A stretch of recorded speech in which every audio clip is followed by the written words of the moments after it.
கும்மிடிப்பூண்டி அருகே ஆட்டோ ஓட்டுநர் கொல்லப்பட்ட சம்பவத்தில் திடுக்கிடும் தகவல்கள் வெளியாகியுள்ளன. கும்மிடிப்பூண்டி அருகே ஆட்டோ ஓட்டுநரை கடத்தி கொலை செய்த 4 பேரை போலீசார் கைது செய்தனர்.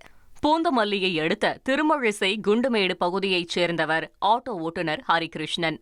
இவரை 4 பேர் கொண்ட கும்பல் கடத்தி சென்ற நிலையில் சோழவரம் அருகே உள்ள தனியார் மருத்துவமனையில் ஹரிகிருஷ்ணன் காயங்களுடன் அனுமதிக்கப்பட்டிருப்பதாக அவரது மனைவிக்கு தகவல் கிடைத்தது. இதைத் தொடர்ந்து அவர் அங்கே சென்றபோது ஹரிகிருஷ்ணன் இறந்து கிடந்தார். இது தொடர்பான புகாரின் பேரில் வெள்ளவேடு போலீசார் சிசிடிவி கேமராவை ஆய்வு செய்தனர். இதில் காயலார்மேடு அஜய், ஞானம், திருமழிசையைச் சேர்ந்த ராம்குமார் மற்றும் ஹரிஹரசுதன் ஆகிய 4 பேரும் ஹரிகிருஷ்ணனை தாக்கிவிட்டு விபத்தில் காயமடைந்ததைப் போல நாடகமாடி மருத்துவமனையில் சேர்த்தது அம்பலமானது. இதையடுத்து 4 பேரையும் போலீசார் கைது செய்தனர். விசாரணையில் கடன் பிரச்சினையில் இந்த சம்பவம் நடைபெற்றது தெரியவந்துள்ளது. சென்னை வேளச்சேரியில் உள்ள தனியார் வங்கியில் பெண் ஒருவர் 1 கிலோ தங்க நகைகளை விட்டுச் சென்ற சம்பவத்தில் திடீர் திருப்பமாக வங்கியின் முன்னாள் பெண் மேலாளர் தான் திருடிய நகைகளை விட்டுச் சென்றது தெரிய வந்துள்ளது. நகைகளை கொண்டு வந்து தவறவிட்ட பெண் அந்த வங்கியில் சில மாதங்களுக்கு முன்னர் மேலாளராக பணியாற்றி வந்த பத்மபிரியா என்பது தெரிய வந்தது. வங்கி லாக்கரில் இருந்து திருடிச் சென்ற நகைகளை அவர் மீண்டும் வைக்க முயன்ற போது முடியாததால் வங்கியில் விட்டுச் சென்றது தெரிய வந்துள்ளது. புதுச்சேரி அருகே கடந்த 5 நாட்களுக்கு முன் மாயமான பெண் ஒருவர் உருவையாறு மேம்பாலத்தில் கொலை செய்யப்பட்டு சாக்கு மூட்டையில் கட்டியபடி சடலமாக மீட்கப்பட்ட சம்பவம் அதிர்ச்சியை ஏற்படுத்தியுள்ளது. வெள்ளியனூர் பழைய தட்டாஞ்சாவடியைச் சேர்ந்தவர் தமிழ்ச்செல்வி. 45 வயதான இவர் கணவரை பிரிந்து தனியாக வசித்து வந்தார். கடந்த 5ஆம் தேதி அதே பகுதியைச் சேர்ந்த ஐயப்பனுடன் வீட்டை விட்டு சென்ற இவர் பின்னர் வீடு திரும்பவில்லை. இது குறித்து அளித்த புகாரின் அடிப்படையில் ஐயப்பனிடம் விசாரணை நடந்து வந்தது. இந்த நிலையில் தமிழ்ச்செல்வியின் உடல் உருவையாறு மேம்பாலத்தில் கண்டறியப்பட்டுள்ளது. வேளாங்கண்ணியில் காதல் திருமணம் செய்து கொண்ட தம்பதி தங்கியிருந்த விடுதிக்குள் புகுந்த பெண் வீட்டார் காதலனை அரிவாளால் வெட்டிய சம்பவம் பரபரப்பை ஏற்படுத்தியுள்ளது. பெங்களூருவைச் சேர்ந்த ராகுல் அதே பகுதியைச் சேர்ந்த கீர்த்தனாவை காதலித்து திருமணம் செய்து கொண்டார். அவர்கள் இருவரும் வேளாங்கண்ணியில் தங்கியிருந்த விடுதிக்கு வந்த பெண்ணின் குடும்பத்தினர் காதலனை சரமாரியாக கத்தியால் வெட்டிவிட்டு பெண்ணை தூக்கிச் சென்றனர். திண்டிவனம் அருகே ஆம்னி பேருந்து டயர் வெடித்து விபத்திற்குள்ளானதில் இருசக்கர வாகனத்தில் சென்ற ஒருவர் உயிரிழந்த சம்பவம் சோகத்தை ஏற்படுத்தியுள்ளது. திருச்சியிலிருந்து சென்னை நோக்கி சென்ற தனியார் ஆம்னி பேருந்து திண்டிவனம் அருகே உள்ள கேணிப்பட்டு பகுதியில் சென்று கொண்டிருந்த போது திடீரென டயர் வெடித்தது. சென்டர் மீடியனை உடைத்து எதிரில் வந்த இருசக்கர வாகனம் மீது மோதி விபத்திற்குள்ளானது. இதில் இருசக்கர வாகனத்தில் வந்த கமலக்கண்ணன் என்பவர் சம்பவ இடத்திலேயே பலியானார். ஆம்னி பேருந்தில் வந்த 15 பயணிகள் காயமடைந்த நிலையில் அவர்கள் அவசர கால கதவு வழியாக மீட்கப்பட்டனர். அவ்வழியே வந்த ஆட்சியர் ஷேக் அப்துல்லா காயமடைந்தவர்களை மீட்டு மருத்துவமனைக்கு அனுப்பி வைத்தார். இந்த விபத்து குறித்து போலீசார் வழக்கு பதிவு செய்து விசாரணை மேற்கொண்டு வருகின்றனர். காரைக்கால் கோட்டுச்சேரி பகுதியில் குழந்தையின் கழுத்தில் இருந்த தங்க நகையை தந்தையின் நண்பரே திருடியது சிசிடிவி காட்சி மூலம் அம்பலமாகியுள்ளது. இச்சம்பவத்தில் அங்கிருந்த சிசிடிவி காட்சிகளை போலீசார் ஆய்வு செய்தனர். இதில் தந்தை விமல் பெட்ரோல் பங்கிற்கு சென்ற போது குழந்தை நண்பர் பாலகிருஷ்ணனிடம் இருந்தது. இதை பயன்படுத்தி கொண்ட அவர் தங்க டாலரை திருடும் காட்சி பதிவாகியுள்ளது. தற்போது பாலகிருஷ்ணன் போலீசாரால் கைது செய்யப்பட்டுள்ளார்.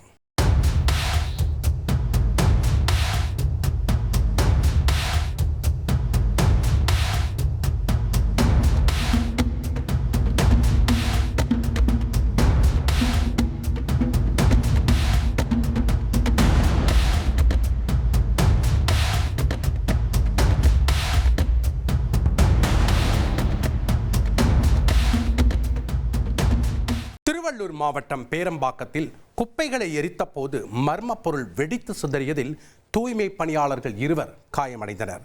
அம்பேத்கர் நகரைச் சேர்ந்த சத்யா, அஞ்சு ஆகியோர் கை, கால், முகம் உள்ளிட்ட பகுதிகளில் தீக்காயம் ஏற்பட்டு திருவள்ளூர் அரசு மருத்துவமனையில் அனுமதிக்கப்பட்டுள்ளனர். கொளுத்தப்பட்ட கோணிப்பைகளில் இருந்து வெடித்து சிதறிய மர்ம பொருள் குறித்து போலீசார் ஆய்வு மேற்கொண்டுள்ளனர். பெரம்பலூரில் தனியார் பல்பொருள் அங்காடியில் பின்பக்க கதவின் பூட்டை உடைத்து 3 லட்சம் பணம் மற்றும் வெள்ளி பொருட்களை மர்ம நபர்கள் திருடிச் சென்றுள்ளனர். பெரம்பலூர் 4 ரோடு மின்வாரிய அலுவலகம் எதிரே நடைபெற்ற திருட்டு தொடர்பாக மோப்பநாய் பிரிவு மற்றும் கைரேகை நிபுணர்கள் வரவழைக்கப்பட்டு தடயங்களை சேகரித்து சென்றனர். திருட்டு தொடர்பாக போலீசார் வழக்கு பதிவு செய்து விசாரணை மேற்கொண்டுள்ளனர். திருப்பூர் மாவட்டம் பல்லடத்தில் அரசு பேருந்து மீது ஆட்டோ மோதி விபத்திற்குள்ளானது. இந்த விபத்தில் ஆட்டோ ஓட்டுநர் மற்றும் பயணிகள் 2 காயமடைந்து மருத்துவமனையில் அனுமதிக்கப்பட்டுள்ளனர். இதனிடையே விபத்து பதிவான சிசிடிவி காட்சிகள் தற்போது வெளியாகி உள்ளது.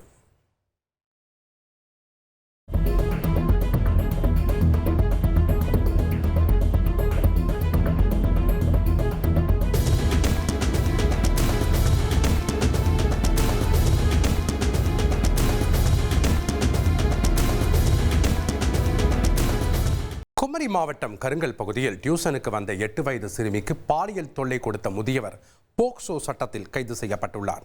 பால்ராஜின் மனைவி வீட்டில் டியூசன் எடுத்து வரும் நிலையில் மின்தடையால் இருட்டில் சிறுமி வீட்டிற்கு செல்ல பயந்துள்ளார். இதனை பயன்படுத்தி கொண்ட பால்ராஜ் சிறுமிக்கு பாலியல் தொல்லை கொடுத்துள்ளார். சிறுமியின் தாய் அளித்த புகாரின் பேரில் போக்சோ உள்ளிட்ட 4 பிரிவுகளின் கீழ் பால்ராஜ் மீது வழக்கு பதிவு செய்து கைது செய்தனர். தேனி மாவட்டம் போடி அருகே மனைவி மற்றும் மைத்துனரை கொலை செய்த சம்பவத்தில் குற்றவாளிகளை பிடிக்க தனிப்படை அமைக்கப்பட்டுள்ளது. முத்தையன் செட்டிப்பட்டியைச் சேர்ந்தவர் சிவக்குமார், இளைய மகன் பிரதீப். இருவரும் அம்மா மக்கள் முன்னேற்ற கழகத்தில் நிர்வாகிகளாக செயல்பட்டு வருகின்றனர். இந்த நிலையில் பிரதீப்பிற்கு சின்னமனூரைச் சேர்ந்த நிக்கிலா என்பவருக்கும் கடந்த 3 மாதங்களுக்கு முன்பு திருமணம் நடைபெற்றது. தம்பதிகளுக்குள் அடிக்கடி தகராறு ஏற்பட்டதை தொடர்ந்து நிக்கிலா கடந்த 1 வாரத்திற்கு முன்பு கணவர் பிரதீப் மீது காவல் நிலையத்தில் புகார் அளித்தார். மேலும் தன் சொந்த ஊருக்கே செல்ல முடிவு செய்த அவர் தனது சகோதரர் விவேக்குடன் பொருட்களை எடுத்துச் செல்ல வந்தார். அப்போது சிவக்குமார் மற்றும் பிரதீப் இருவரும் வாக்குவாதத்தில் ஈடுபட்டனர். பின்னர் கைகலப்பு ஏற்பட்டு கணவர் பிரதீப் மைத்துனர் விவேக்கை கத்தியால் குத்தி கொலை செய்துள்ளார். இதை பார்த்து மயங்கி விழுந்த நிக்கிலாவை சிவக்குமார் அரிவாளால் வெட்டி கொலை செய்துள்ளார். பின்னர் இருவரும் அங்கிருந்து தப்பிச் சென்றனர். இதுகுறித்து தகவல் அறிந்து விரைந்து வந்த போலீசார் இருவர் உடலையும் கைப்பற்றி அதனை உடற்கூராய்விற்காக அரசு மருத்துவமனைக்கு அனுப்பி வைத்தனர். தற்போது தப்பியோடியவர்களை தேட தனிப்படை அமைக்கப்பட்டுள்ளது. கன்னியாகுமரி மாவட்டம் கடையாளு மூடுவில் ஹோட்டல் ஊழியரை சரமாரியாக தாக்கிய 2 கைது செய்யப்பட்டனர். ஹோட்டலில்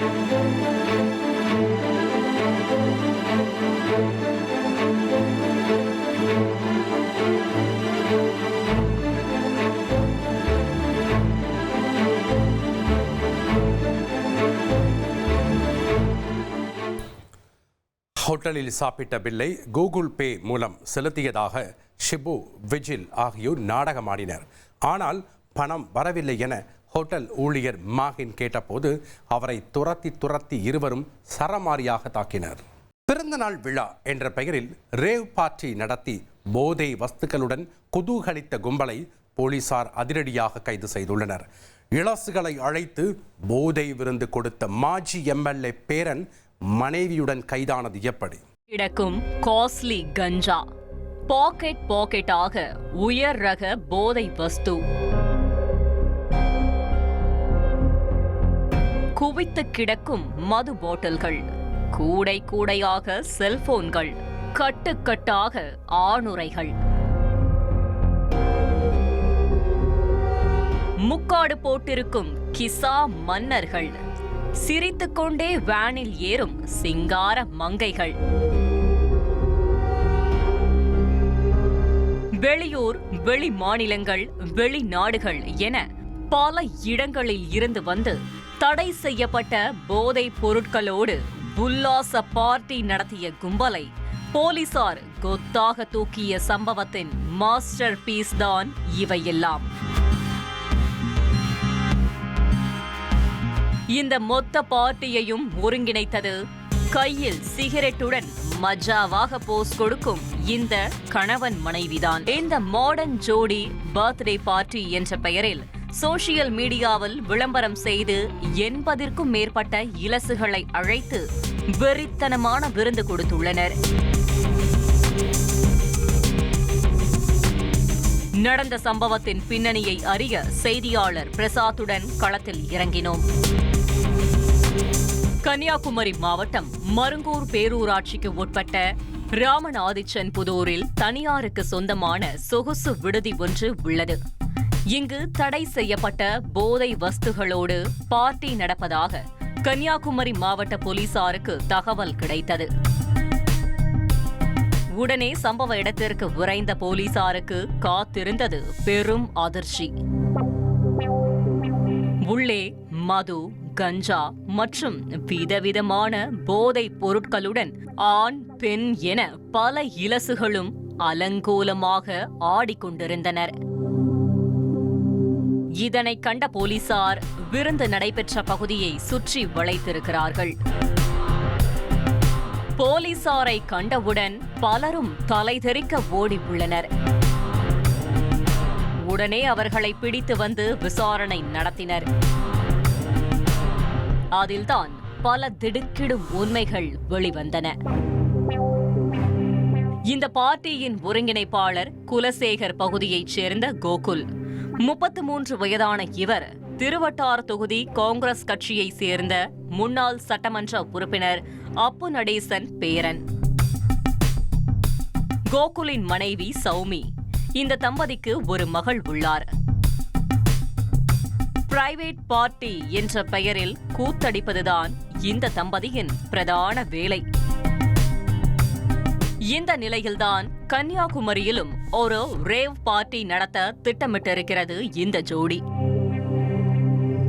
அதற்காக மகளின் பிறந்த நாள் பார்ட்டி என போஸ்டர் தயார் செய்து அதை ஃபேஸ்புக்கில் பதிவிட்டு அழைப்பு விடுத்திருக்கிறார். 3 நாள் நடைபெறும் இந்த பார்ட்டியில் வெளிநாட்டு டிஜேக்களின் இசை கச்சேரி, எக்கச்சக்கமான போதை வஸ்து, பல விதமான என்டர்டெயின்மெண்ட் இருப்பதாக ஆசையை தூண்டி உள்ளனர். இதனை பார்த்ததும் வெளிநாடுகளில் இருந்தும், கேரளா, கர்நாடகா, கோவா போன்ற மாநிலங்களில் இருந்தும், தமிழ்நாட்டில் பல்வேறு பகுதிகளில் இருந்தும் இளைஞர்கள், இளம் பெண்கள் என 80க்கும் மேற்பட்டோர் வந்திருக்கிறார்கள். அவர்கள் கூறியது போலவே கடந்த 6ஆம் தேதி முதல் 9ஆம் தேதி வரை 3 நாட்கள் பார்ட்டி நடந்திருக்கிறது. இந்த விருந்தில் அரசால் தடை செய்யப்பட்ட கஞ்சா, MDMA என்ற மெத்தபெட்டமைன், போதை மாத்திரை போன்ற உயர் ரக பொருட்கள், வெளிநாட்டு மதுபானங்கள் பயன்படுத்தப்பட்டது விசாரணையில் தெரிய வந்தது. இதனையடுத்து கோகுல் கிருஷ்ணன், அவரது மனைவி சௌமி, சகோதரன் கோவிந்து கிருஷ்ணன், ஆலப்புழா பகுதியைச் சேர்ந்த விதுன், கோவாவைச் சேர்ந்த ராஜ் சிங் கவுடா, பெங்களூருவைச் சேர்ந்த சையத் பாஷா மற்றும் பாலன்ஸ் பால் விடுதி உரிமையாளர் ராஜு ஆகிய 8 பேரை கைது செய்து சிறையில் அடைத்தனர்.